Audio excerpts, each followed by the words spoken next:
एबे आरंभ करबा द्वितीय एकक MOD 14 रो द्वितीय एकक जहाँकि संस्कृति अध्ययन इतिहास रे समाहित।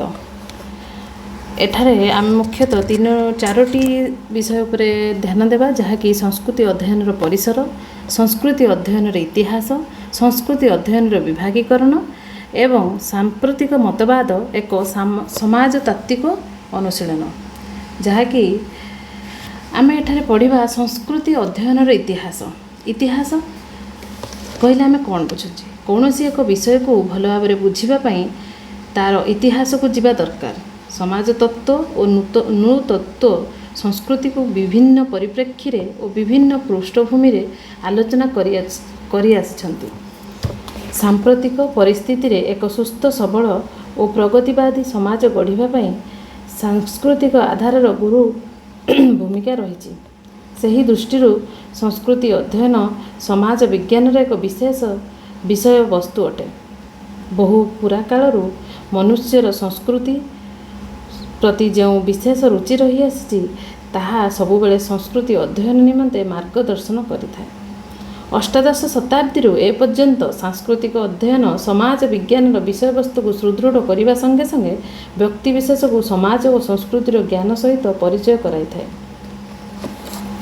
एथिपाई आमे संस्कृति विषय अवगत हवा नित्यांत जरूरी।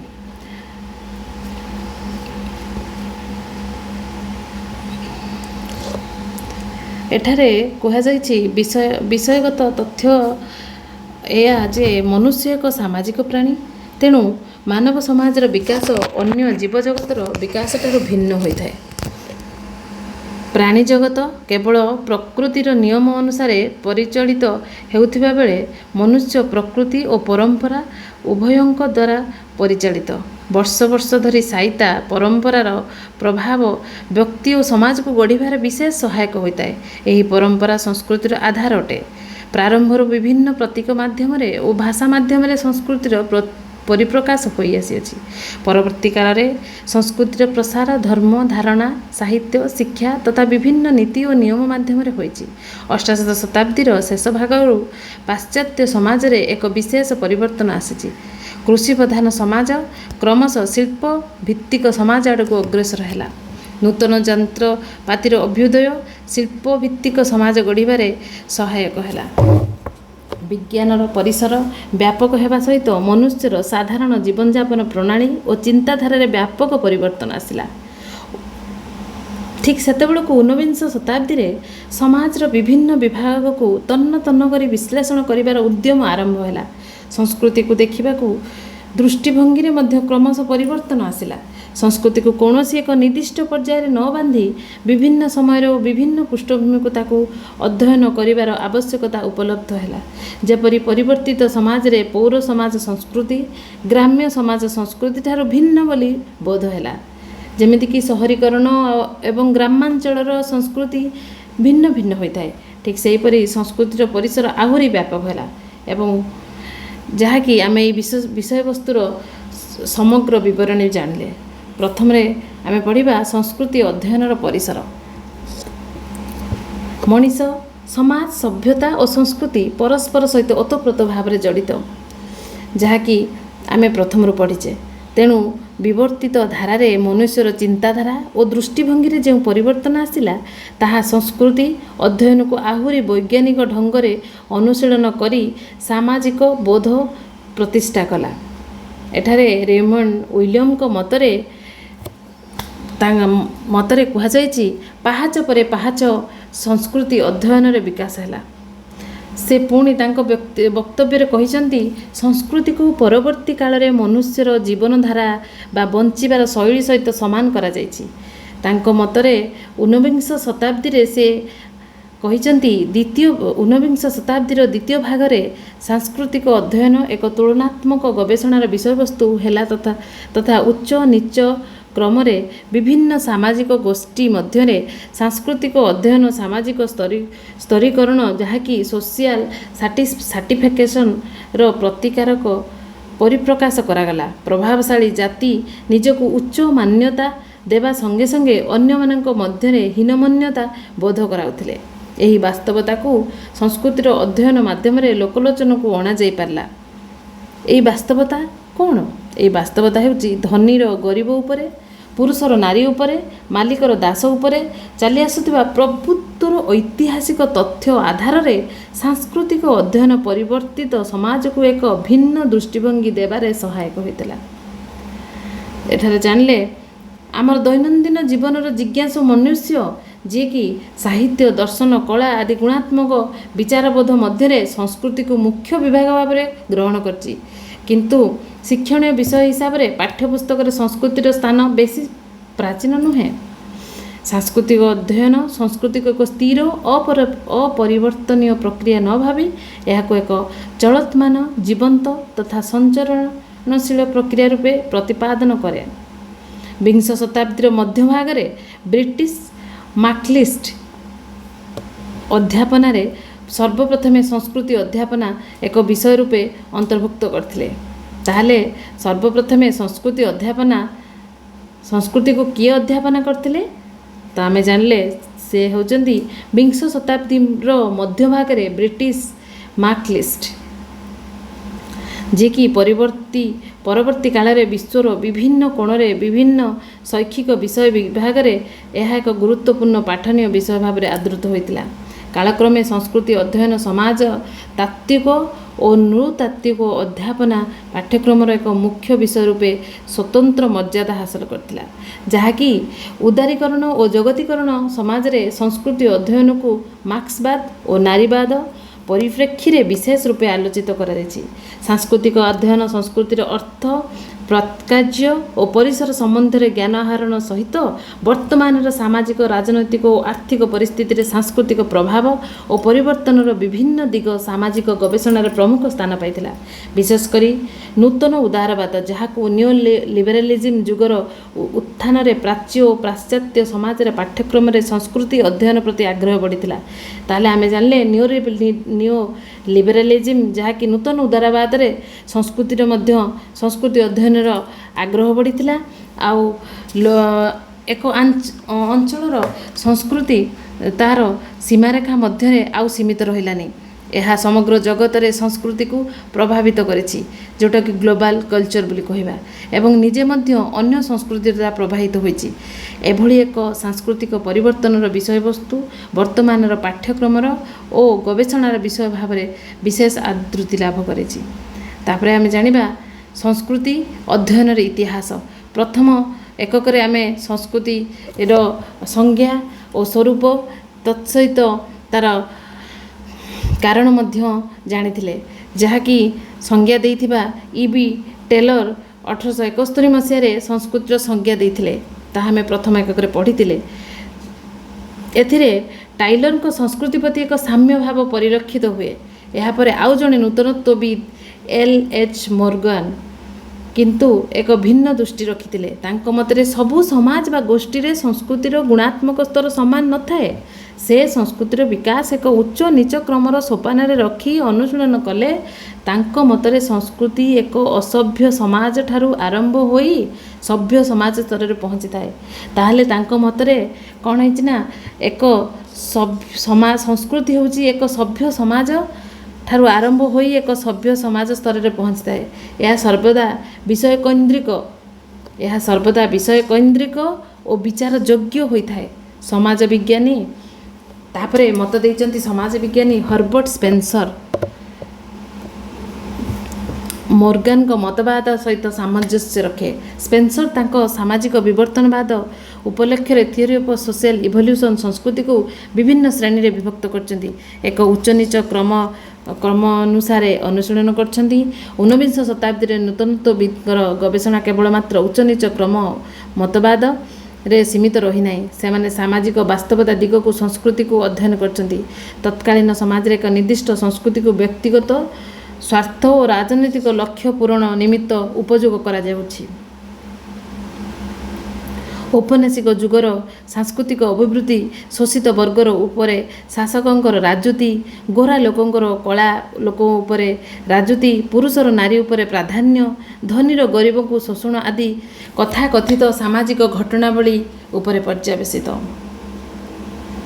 ତେଣୁ ନୃତାତ୍ତ୍ୱିକ ଅଧ୍ୟୟନ ସମଗ୍ର ପୃଥିବୀରେ ଜନସାଧାରଣଙ୍କର ସଂସ୍କୃତି ଉପରେ ଏକ ବୈଜ୍ଞାନିକ ଓ ଧାରାବାହିକ ବିଶ୍ଳେଷଣକୁ ପ୍ରାଧାନ୍ୟ ଦେଇଥାଏ। ତାପରେ ଆମେ ପଢ଼ିବା ଯାହାକି ସଂସ୍କୃତି ଅଧ୍ୟୟନରେ ବିଭାଗୀକରଣ କ'ଣ।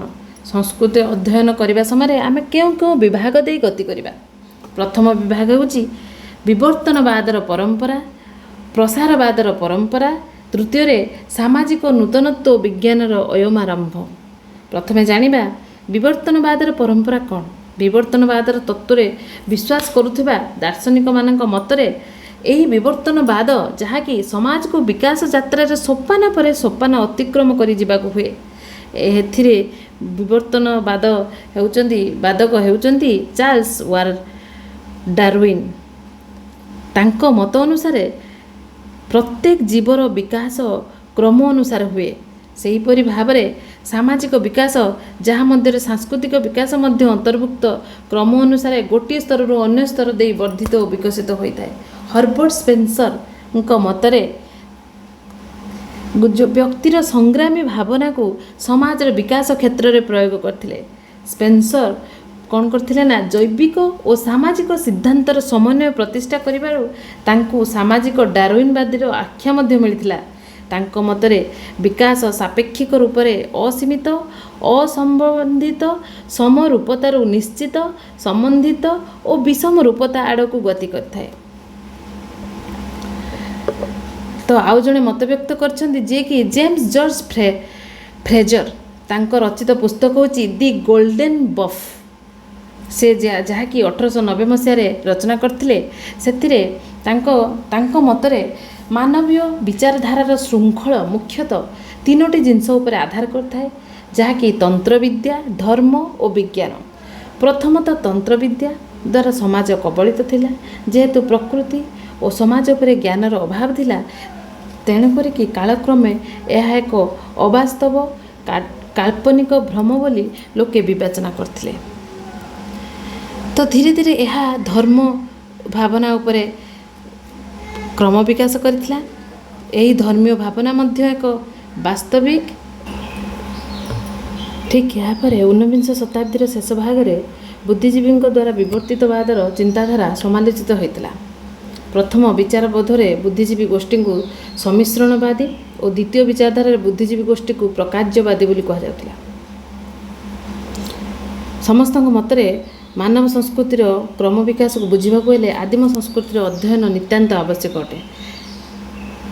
ବୈଜ୍ଞାନିକ ପଦ୍ଧତିରେ ଆଦିମ ସଂସ୍କୃତିର ଅଧ୍ୟୟନକୁ ଗୁରୁତ୍ୱ ଦେବା ସଙ୍ଗେ ସଙ୍ଗେ ସଂଗୃହୀତ ତଥ୍ୟ ସମୂହକୁ ନିଜସ୍ୱ ତାତ୍ତ୍ୱିକ ଢଙ୍ଗରେ ପର୍ଯ୍ୟାଲୋଚନା କରିବାର ଆଗ୍ରହ ମାନବ ସଂସ୍କୃତିକୁ ବୁଝିବାରେ ବିଶେଷ ସହାୟକ ହୋଇଥାଏ। ତାପରେ ପ୍ରସାରବାଦର ପରମ୍ପରା, ଯାହାକି ଟ୍ରାଡ଼ିସନ୍ ଅଫ୍ ଡିଫ୍ୟୁଜନ୍। ଏହା ସାଂସ୍କୃତିକ ଆଦାନ ପ୍ରଦାନ ହେତୁ ସଂସ୍କୃତି ଅଧ୍ୟୟନ କ୍ଷେତ୍ରରେ ପ୍ରସାରବାଦର ପରମ୍ପରା ଆରମ୍ଭ ହୋଇଥିଲା। ଏହି ପରମ୍ପରା ଗୋଷ୍ଠୀ ସାଂସ୍କୃତିକ ଉପାଦାନ ସହିତ ଅନ୍ୟ ଗୋଷ୍ଠୀର ସାଂସ୍କୃତିକ ଉପାଦାନ ମଧ୍ୟରେ ଥିବା ସାମଞ୍ଜସ୍ୟ, ଉଭୟ ଗୋଷ୍ଠୀଙ୍କ ମଧ୍ୟରେ ଥିବା ସାଂସ୍କୃତିକ ସମ୍ପର୍କକୁ ବୁଝାଉଥାଏ। ସାଂସ୍କୃତିକ ସଂଯୋଜନା କହିଲେ ଆମେ କ'ଣ ବୁଝିବା? ଯାହାକି ବିଶ୍ୱାସ, ପରମ୍ପରା, ପ୍ରଚଳିତ ପ୍ରଥା, ବୈଷୟିକ ଜ୍ଞାନ, କଳା ବା ଅନ୍ୟାନ୍ୟ ସାଂସ୍କୃତିକ ବିଭାଗକୁ ବୁଝାଇଥାଏ। ତେଣୁ ପ୍ରସାରବାଦର ତତ୍ତ୍ୱ କହିଲେ ଏହା ସାଂସ୍କୃତିକ କହିଲେ ଆମେ ଏହା ବୁଝିବା ଯେ ଏକ ସାଂସ୍କୃତିକ ଗୋଷ୍ଠୀର ଉପାଦାନ ବା ଉପାଦାନ ସମୂହର ଅନ୍ୟ ସାଂସ୍କୃତିକ ଗୋଷ୍ଠୀର ଉପାଦାନ ମଧ୍ୟକୁ ପ୍ରସାରିତ ହେବାର ପ୍ରକ୍ରିୟାକୁ ଅଧ୍ୟୟନ କରିବା ବୁଝାଉଥାଏ। କିଛି ସାରବାଦୀ ଗୋଷ୍ଠୀ ମଧ୍ୟରେ ସାଂସ୍କୃତିକ ପ୍ରସାରଣର ଆଧାରରେ ମାନବ ସମାଜର ଇତିହାସକୁ ପୁନଃ ସ୍ଥାପିତ କରିବାକୁ ମଧ୍ୟ ଚେଷ୍ଟା ଆରମ୍ଭ କଲେ। ମୋଟାମୋଟି ଭାବରେ ପ୍ରସାରବାଦୀ ସିଦ୍ଧାନ୍ତ କୌଣସି ଏକ ସଂସ୍କୃତିକୁ ସ୍ୱତନ୍ତ୍ର ଭାବରେ ଅଧ୍ୟୟନ କରିବା ପରିବର୍ତ୍ତେ ଏହା ତାର ମୂଳ ଉତ୍ସକୁ ଅନ୍ୟ ଏକ ବିଶାଳ ସଂସ୍କୃତି ସହିତ ଯୋଡ଼ି ପାରସ୍ପରିକ ଅନ୍ତ ସମ୍ବନ୍ଧକୁ ଲୋକଲୋଚନକୁ ଆଣିଥାଏ। ପ୍ରସାରବାଦ ସିଦ୍ଧାନ୍ତର ମୁଖ୍ୟ ପ୍ରବକ୍ତାମାନେ ହେଉଛନ୍ତି ହେନରୀ ପିଟ୍ ରିଭର୍ସ, ଫ୍ରାଙ୍କ ବୋସ୍ ସ୍ମିଥ୍। ଆଚ୍ଛା, ଏହାପରେ ଆମେ ଦେଖିବା ସାମାଜିକ ନୂତନ ବିଜ୍ଞାନର ଅୟମାରମ୍ଭ। ଏହା କିପରି ହୋଇଥିଲା? ଏହି ଅୟମାରମ୍ଭ 1920ରୁ 1930 ମଧ୍ୟରେ ହୋଇଥିଲା, ଯାହାକି ନୂତନତ୍ୱବିତ୍ ବ୍ରୁନସିଲ୍ ମାଲିନୋସ୍କିଙ୍କ ତତ୍ତ୍ୱାବଧାନରେ ପ୍ରତ୍ୟକ୍ଷ ନିରୀକ୍ଷଣ ପଦ୍ଧତିର ଅବଲମ୍ବନରେ ସଂସ୍କୃତି ଉପରେ ସାମାଜିକ ଗବେଷଣା ଏକ ନୂତନ ମୋଡ଼ ନେଇଥିଲା। ଏଥିରୁ ନୃବଂଶ ବିଜ୍ଞାନ ଅନୁସନ୍ଧାନ ଉପରେ ବିଶେଷ ଗୁରୁତ୍ୱ ଦିଆହେଇଥିଲା, ଯାହାକି 1 ବର୍ଷ ବା ତାଠାରୁ ଉର୍ଦ୍ଧ୍ୱ ଏହି ସମୟ ଅନୁସାରେ, ଯାହାକି ଫିଲ୍ଡ ଟ୍ରିପ୍ କ୍ଷେତ୍ରୀୟ ଅନୁସନ୍ଧାନ ମଧ୍ୟ କୁହାଯାଇଥାଏ। ସର୍ବପ୍ରଥମେ ମାଲିନୋସ୍କି ଦ୍ୱାରା ସିଧାସଳଖ ପ୍ରତ୍ୟକ୍ଷ ଗବେଷଣାର କ୍ଷେତ୍ରୀୟ ଅନୁସନ୍ଧାନକୁ ବିଶେଷ ମହତ୍ତ୍ୱ ଦିଆଯାଇଥିଲା। ମାଲିନୋସ୍କିଙ୍କ ମତରେ ଯେକୌଣସି ସମାଜ ତାର ଅତି ପୁରାତନ ସରଳ ସମାଜ ହେଉ ଅବା ଏକ ବିଶାଳ ଜଟିଳ ସମାଜ ହେଉ, ଏହା ଏଭଳି ଏକ ଆଧାର ଯାହାର ଆଂଶିକ ବସ୍ତୁବାଦୀ, ଆଂଶିକ ମାନବବାଦୀ ଏବଂ ଆଂଶିକ ଆଧ୍ୟାତ୍ମିକବାଦୀ ହୋଇଥାଏ। ଏହି ବ୍ୟକ୍ତିକୁ ଏକ ବାସ୍ତବ ତଥା ନିର୍ଦ୍ଦିଷ୍ଟ ଅନୁଭୂତି ଦେଇଥାଏ, ଯାହାଦ୍ୱାରା ସେ ତାର ସକଳ ସମସ୍ୟାର ସମାଧାନ ପାଇଁ ସମର୍ଥ ହୁଏ। ଏଇଠାରୁ ସ୍ପଷ୍ଟ ଅନୁମେୟ ଯେ ବସ୍ତୁବାଦୀ ସଂସ୍କୃତି ବିବିଧ ମାନବୀୟ କାର୍ଯ୍ୟବଳୀର ବର୍ଗୀକରଣ, ସାମାଜିକ ଗୋଷ୍ଠୀ ବା ଧାରଣା ସମୂହର ସାମ୍ବିଧାନିକ ସନନ୍ଦ ମାଲିନୋସ୍କିଙ୍କ ସଂସ୍କୃତି ସମ୍ବନ୍ଧୀୟ ଧାରଣାର ଅନ୍ତର୍ଭୁକ୍ତ। ପ୍ରଥମରେ ବସ୍ତୁବାଦୀ ବା ଭୌତିକ ସଂସ୍କୃତି। ବସ୍ତୁବାଦୀ ବା ଭୌତିକ ସଂସ୍କୃତି। ଭୌତିକ ସଂସ୍କୃତି କହିଲେ ଆମେ ବୁଝୁଛେ ଯାହାକୁ ଆମେ ସ୍ପର୍ଶ କରିପାରୁ, ଯାହାକୁ ପାର୍ଥିବ ବସ୍ତୁ ସମୂହ, ଯାହାକୁ ଗୋଷ୍ଠୀରେ ବ୍ୟବହୃତ କରିଥାଉ, ଉତ୍ପାଦିତ ଦ୍ରବ୍ୟ ମନୁଷ୍ୟର ବହୁବିଧ ଆବଶ୍ୟକତାକୁ ପୂରଣ କରିଥାଏ। ଦ୍ୱିତୀୟରେ ବିବିଧ ମାନବୀୟ କାର୍ଯ୍ୟାବଳୀର ବର୍ଗୀକରଣ, ଯାହାକି ଏକ ନିର୍ଦ୍ଦିଷ୍ଟ ସାମାଜିକ ଗୋଷ୍ଠୀ ମଧ୍ୟରେ ମନୁଷ୍ୟ ଦ୍ୱାରା କରାଉଥିବା କର୍ମ ତାର ପଦ୍ଧତିକୁ ବୁଝାଇଥାଏ। ସାମାଜିକ ଗୋଷ୍ଠୀ ବା ଧାରଣା ସମୂହର ସାମ୍ବିଧାନିକ ସନନ୍ଦ, ଯାହାକି ଲିଖିତ ବା ଅଲିଖିତ ବିଧାନ, ସଂସ୍କୃତିର ବହୁ ଉପାଦାନ, ସ୍ଥାନୀୟ ବିଶ୍ୱାସ ଓ ପରମ୍ପରା ଆଦି ଏକ ଶ୍ରେଣୀର ଅନ୍ତର୍ଭୁକ୍ତ। ଏହିଭଳି ଭାବେ ସଂସ୍କୃତିର ଏକ ଗଭୀର ବ୍ୟାପକ ଗବେଷଣାର ଆରମ୍ଭ ତାର ବିଭିନ୍ନ ଉପାଦାନର ପ୍ରକାର୍ଯ୍ୟ ଓ ବ୍ୟବହାର ଅଧ୍ୟୟନ କରିବାକୁ ବୁଝାଇଥାଏ। ଶେଷରେ ପଢ଼ିବା ସାମ୍ପ୍ରତିକ ମତବାଦ କ'ଣ ରହିଛି, ଏହା ସମାଜତାତ୍ତ୍ୱିକ ଅନୁଶୀଳନକୁ କ'ଣ ପ୍ରଭାବିତ କରିଥାଏ। ଏପର୍ଯ୍ୟନ୍ତ ଆମେ ସଂସ୍କୃତିର ଅର୍ଥ ଏବଂ ଏହାର ଉପାଦାନ ଆଦିକୁ ବିଷୟକୁ ଅବଗତ ହେଲେ। ବିଭିନ୍ନ ଭୌତିକ ଓ ଅଭୌତିକ ସଂସ୍କୃତି ନେଇ ସମାଜ ଏକ ନୂତନ ପରିଚୟ ପାଇଥାଏ। ସମାଜତାତ୍ତ୍ୱିକ ଦୃଷ୍ଟିକୋଣରୁ ସାମ୍ପ୍ରତିକ ପୃଷ୍ଠଭୂମିରେ କେତୋଟି ମୁଖ୍ୟ ମତବାଦ ରହିଛି, ଯାହା ମାଧ୍ୟମରେ ଆମେ ସଂସ୍କୃତି ସମାଜର ସମ୍ପର୍କକୁ ବିଭିନ୍ନ ଦିଗରୁ ଅନୁଶୀଳନ କରିଥାଉ। ଏଥିମଧ୍ୟରୁ ବ୍ୟବହାରିକ ମତବାଦ, ମାର୍କ୍ସିଷ୍ଟ ମତବାଦ, ଘଟଣାକ୍ରିୟା ମତବାଦ ଏବଂ ନାରୀବାଦୀ ମତବାଦ ପ୍ରମୁଖ ଅଟେ। ପ୍ରଥମେ ଜାଣିବା ବ୍ୟବହାରିକ ମତବାଦ କ'ଣ, ଏହା କାହିଁକି ହୋଇଥାଏ। ବ୍ୟବହାରିକ ମତବାଦ। ବ୍ୟବହାରିକ ମତବାଦ ସଂସ୍କୃତିକୁ ଏକ କଳା ରୂପରେ ନୁହେଁ, ବରଂ ସାମାଜିକ ଶୃଙ୍ଖଳା, ମୂଲ୍ୟବୋଧ ତଥା ଜୀବନଶୈଳୀର ରୂପକୁ ଦର୍ଶାଇଥାଏ। ମୁଖ୍ୟତଃ ସଂସ୍କୃତିର ବିବର୍ତ୍ତିତ ଧାରା ଏହାର ପରିବର୍ତ୍ତେ ରୂପରେଖ ଉପରେ ବିଶେଷ ଭାବରେ ଆଲୋକପାତ କରିଥାଏ। ଇମାଇଲ୍ ଡର୍କିମ୍ ଏବଂ ମାର୍ସେଲ ମଉସ୍ ଇମାଇଲ୍ ଡର୍କିନ୍ ଏବଂ ମାର୍ସେଲ ମଉସ୍ ବ୍ୟବହାରିକ ମତବାଦର ପ୍ରମୁଖ ଚିନ୍ତକ ଅଟନ୍ତି। ଦୁର୍ଖାଇମଙ୍କ ମତରେ ଏହା ସାମୂହିକ ସଂସ୍କୃତି। ଦୁର୍ଖାଇମଙ୍କ ମତରେ ଏହା ହେଉଛି କ'ଣ ନା ସାମୂହିକ ସଂସ୍କୃତି, ଯାହା ସାମୂହିକ ଚେତନାକୁ ଧାରଣ କରେ, ତାହା ସମାଜକୁ ଏକ ନିର୍ଦ୍ଦିଷ୍ଟ ଦିଗରେ ସୁରୁଖୁରୁରେ ଆଗେଇ ନେବାକୁ ସାହାଯ୍ୟ କରେ। ଏହା ବ୍ୟକ୍ତିର ନିଜସ୍ୱ ରୁଚି ଓ ପସନ୍ଦର ଊର୍ଦ୍ଧ୍ୱରେ ଏକ ସାମୂହିକ ଚାପ ମାଧ୍ୟମରେ ସମଗ୍ର ସମାଜର ନିୟମ ମାନିବାକୁ ବାଧ୍ୟ କରିଥାଏ। ସାମାଜିକ ବିଶୃଙ୍ଖଳାକୁ ସଂସ୍କୃତିର ବିଭିନ୍ନ ମାଧ୍ୟମରେ ପୁନର୍ବାର ସଜାଡ଼ି ଏକ ସ୍ଥିର, ଶାନ୍ତ ସହାବସ୍ଥାନ ଆଡ଼କୁ ନେଇ ଚାଲିଥାଏ। ବର୍ତ୍ତମାନ ବ୍ୟକ୍ତିବାଦର ଅଭ୍ୟୁଦୟରେ ସାମାଜିକ ସ୍ଥିରତା ବିପଦ ମଧ୍ୟରେ ଘେରି ରହିଛି, ଯାହାଦ୍ୱାରା ସାଂସ୍କୃତିକ ମୂଲ୍ୟବୋଧର ପ୍ରଚଳନରେ ପୂର୍ବ ଅବସ୍ଥାକୁ ଫେରାଇ ନେବାକୁ ସହାୟକ ହୁଏ। ଦ୍ୱିତୀୟରେ କ'ଣ ନା ମାର୍କ୍ସିଷ୍ଟ ମତବାଦ। ମାର୍କ୍ସିଷ୍ଟମାନଙ୍କ ମତବାଦରେ ସଂସ୍କୃତି ବିଭିନ୍ନ ଚିନ୍ତାଧାରାରେ ପରିପ୍ରକାଶ ଘଟିଥାଏ। ଏହା ସାମାଜିକ ଓ ଅର୍ଥନୈତିକ ଜୀବନରେ ଆରମ୍ଭରୁ ରହିଆସିଛି। ଜୀବନ ଓ ଜୀବିକାର ସଂଘର୍ଷମୟ ପ୍ରକ୍ରିୟାରୁ ସଂସ୍କୃତି ସ୍ୱତଃପୃତ ଭାବେ ଜନ୍ମ ନେଇଥିଲା। ଏକ ବସ୍ତୁବାଦୀ ପରିପ୍ରେକ୍ଷୀରେ ବଞ୍ଚିବାର ପାରିପାର୍ଶ୍ୱିକ ଅବସ୍ଥା ଏବଂ କାର୍ଯ୍ୟ ସମୂହର ପ୍ରକ୍ରିୟା ଏକ ନିର୍ଦ୍ଦିଷ୍ଟ ଚେତନାକୁ ଜନ୍ମ ଦେଇଥାଏ। ଉତ୍ପାଦନ ମାଧ୍ୟମ ସହିତ ବ୍ୟକ୍ତିର ସମ୍ପର୍କ ଆଧାରରେ ସଂସ୍କୃତିର ରୂପରେଖ ଗଢ଼ି ଉଠେ। ମାର୍କ୍ସଙ୍କ ମତରେ ଉତ୍ପାଦନର ମାଧ୍ୟମରେ ଦଳେ ଲୋକ ନିଜର ପ୍ରଭୃତ୍ୱ ଜାହିର କରୁଥିଲା ବେଳେ ଅନ୍ୟ ଦଳେ ଏହାରୁ ବଞ୍ଚିତ ରହିଥାନ୍ତି। ତେଣୁ ଜୀବନ ବଞ୍ଚିବାର ସାଧନ, ପାରିପାର୍ଶ୍ୱିକ ଅବସ୍ଥା, ସାମୂହିକ ଚେତନା, ସମସ୍ୟା ଆଦି ଭିନ୍ନ ଦଳ ପାଇଁ ଭିନ୍ନ ଭିନ୍ନ ହୋଇଥାଏ। ଏହି ଭିନ୍ନତା ବାସ୍ତବ ଜୀବନରେ ବିଭାଜନକାରୀ ସଂସ୍କୃତିକୁ ଜନ୍ମ ଦେଇଥାଏ।